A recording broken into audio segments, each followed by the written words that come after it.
L'air était lourd, épais de l'odeur du soufre et de la peur. Chaque respiration était un effort, chaque mouvement, une lutte. La lumière vacillante des bougies projetait des ombres grotesques sur les murs. Des chuchotements, comme le bruissement des serpents, rampaient à travers la pièce, ajoutant à l'atmosphère oppressante. Un jeune homme, le visage pâle et tiré, fixait l'abîme de sa propre âme. Il était perdu, à la dérive dans une mer de désespoir, s'accrochant au serpent de la haine qui lui promettait le pouvoir dans les ténèbres. Mais ce pouvoir avait un prix. Il avait embrassé les ombres, mais les ombres l'avaient embrassé en retour, l'enveloppant d'une étreinte froide et suffocante. Il ne pouvait plus échapper à leur emprise. Il avait été attiré par l'obscurité par désespoir. La vie avait été cruelle, le laissant brisé et seul. Le monde n'offrait aucun réconfort, aucune consolation. Il n'y avait nulle part où se tourner. Alors, il avait tourné le dos à la lumière, cherchant refuge dans l'ombre. Il avait trouvé un sentiment d'appartenance, une camaraderie perverse, parmi ceux qui adoraient à l'autel du chaos. Ils étaient ses nouveaux alliés. Ils lui promettaient le pouvoir, et dans son désespoir, il les avait crus. Il n'avait plus rien à perdre.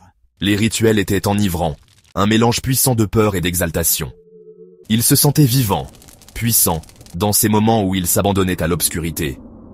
Mais le sentiment était fugace, toujours suivi d'un vide accablant qui le rongeait de l'intérieur. Un vide qu'il ne pouvait combler. Il était pris au piège d'un cercle vicieux, cherchant du réconfort dans la chose même qui le détruisait. Une lutte sans fin. Chaque rituel, chaque invocation, chaque acte de profanation rongeait son âme, le laissant vide et brisé. Il n'était plus que l'ombre de lui-même. Il était une marionnette dansant au rythme d'une force malveillante. Sa vie, une symphonie de désespoir. Une mélodie sombre et sans fin.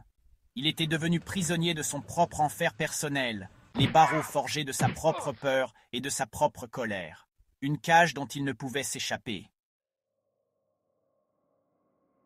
Son voyage dans les ténèbres a commencé comme un murmure, une séduction subtile qui promettait un réconfort à la douleur de sa réalité.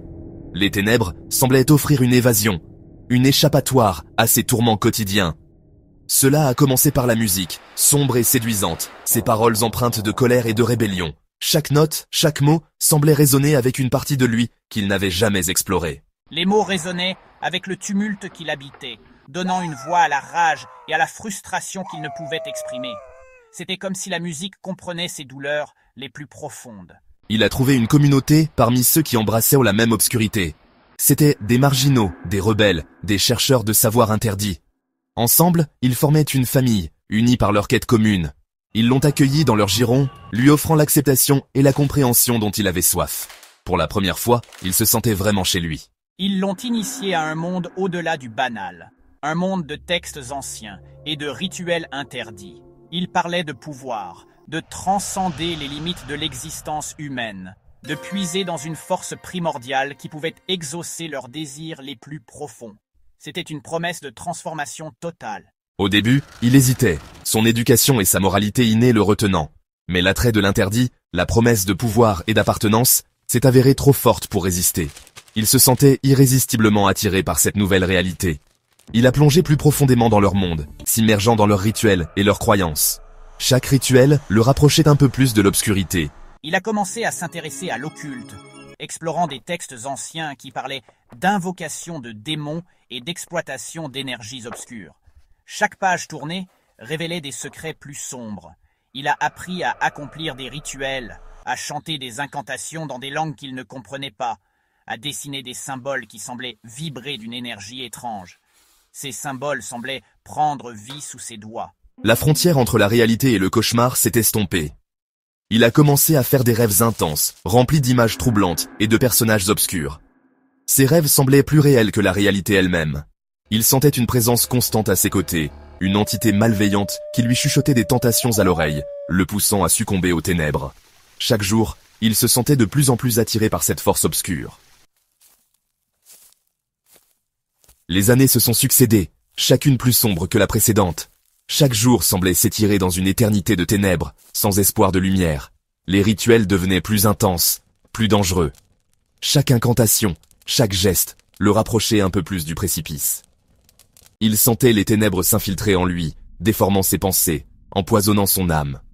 La noirceur devenait une partie intégrante de son être. Sa vie est devenue le reflet du chaos qu'il embrassait. Chaque aspect de son existence était marqué par le désordre et la confusion. Il repoussait tous ceux qui essayaient de s'approcher de lui, s'isolant davantage dans l'abîme. La solitude était devenue son seul compagnon. Sa santé s'est détériorée, son corps affaibli par le drainage constant d'énergie négative. Chaque jour, il se sentait plus faible, plus épuisé. Il est devenu un fantôme hantant sa propre vie, une coquille de la personne qu'il était autrefois. Les souvenirs de son passé le tourmentaient sans cesse. Une nuit, après un rituel particulièrement éprouvant, il s'est retrouvé à se regarder dans le miroir. Il ne reconnaissait plus l'homme qui se tenait devant lui. Le visage qui le fixait était décharné, ses yeux creux et injectés de sang, un étranger à lui-même. Il se demandait comment il en était arrivé là. Son reflet semblait se moquer de lui, une manifestation tangible de son autodestruction. Chaque ride, chaque cicatrice racontait une histoire de douleur et de regret. Une vague de nausée l'a submergé, et il a trébuché en arrière, s'effondrant à genoux. La pièce tournait autour de lui, un tourbillon de désespoir. Il ressentait un sentiment de vide accablant, un gouffre qui menaçait de l'engloutir tout entier. Le silence était assourdissant, pesant sur son âme. Pour la première fois, il a tout remis en question. Chaque décision, chaque choix, semblait mener à ce moment de crise. Était-ce le pouvoir qu'il recherchait? Ou était-ce quelque chose de plus profond, de plus fondamental? Était-ce le sens qu'il désirait ardemment? Une raison de continuer? Une lumière dans l'obscurité? Un sanglot étranglé s'est échappé de ses lèvres, la première expression authentique d'émotion qu'il avait ressentie depuis des années. Les larmes coulaient librement, lavant une partie de sa douleur. Il a regardé autour de lui dans la pièce sombre, les symboles des ténèbres qu'il avait appris à embrasser, et a ressenti une vague de révulsion. Chaque symbole semblait le narguer, un rappel de ses erreurs. Il avait passé des années à courir après des ombres, à chercher du réconfort dans l'abîme, pour se retrouver seul, perdu dans un labyrinthe de sa propre création. Chaque pas semblait le mener plus loin dans l'obscurité. Y a-t-il quelqu'un?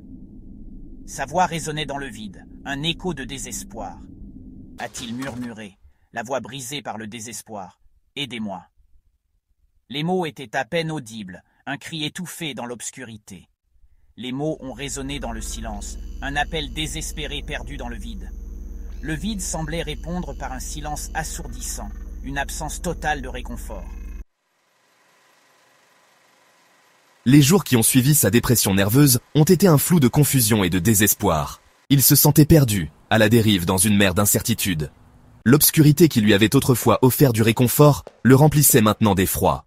Je voulais m'en sortir, mais je ne savais pas où me tourner. Un jour, alors que j'errais sans but dans la ville, je suis tombé sur une petite librairie.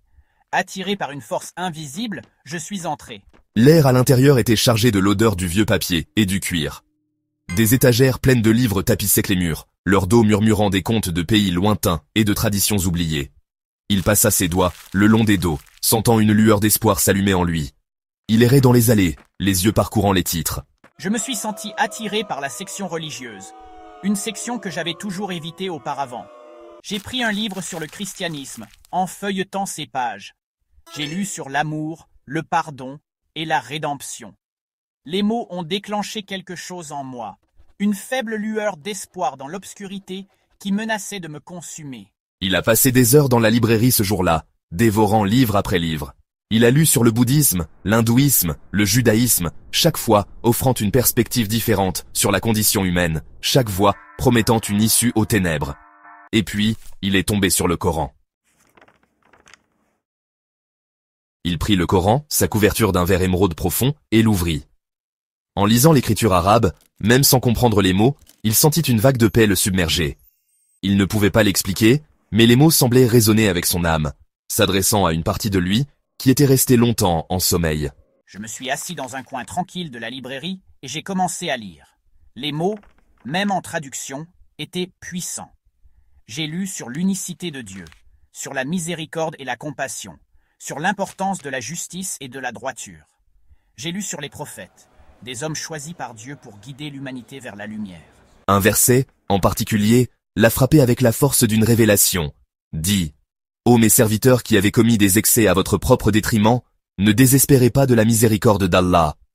Car Allah pardonne tous les péchés. Oui, c'est lui le pardonneur, le très miséricordieux. Coran 39, 53. Des larmes lui montèrent aux yeux, alors qu'il lisait et relisait le verset. Il avait passé des années embourbé dans la culpabilité et le dégoût de soi, se croyant au-delà de toute rédemption.